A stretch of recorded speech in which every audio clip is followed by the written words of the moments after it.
It's billed as one of Chelmsford's most sought-after residential complexes.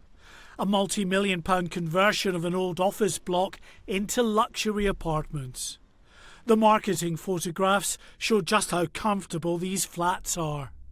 But for now at least, none of the 98 units here are for local use, turned over instead to the Home Office to house asylum seekers. Dozens of migrants have already moved in. The refurbishment work on the remaining apartments is almost complete. The mould was all up there, all around, down the floors, along all the pipework and across the ceiling and just running down the walls. It was absolutely disgusting. Tasha Burgess moved into this damp and mould-infested property in Chelmsford 5 years ago. Only last year was the family finally moved out while those problems were fixed.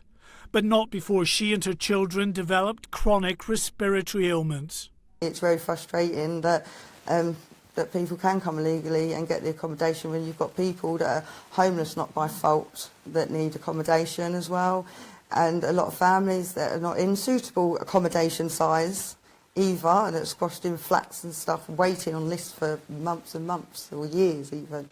The local council says it has only limited grounds for a legal challenge against the Home Office and does not intend to take court action.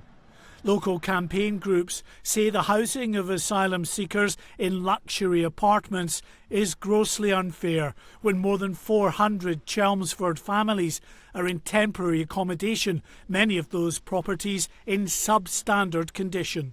They are illegally here and yet they're living in absolute luxury, and I think that's what's frustrating and annoying so many people, is that they're getting everything, and people living in some of these places that we see last year during the damp and mould, you wouldn't have put a dog in it because it was disgusting.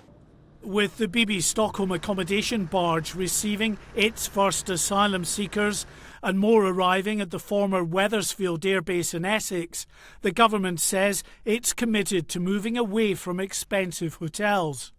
But this luxury apartment complex surely cannot be what the Home Secretary meant by a move to more basic accommodation for asylum seekers.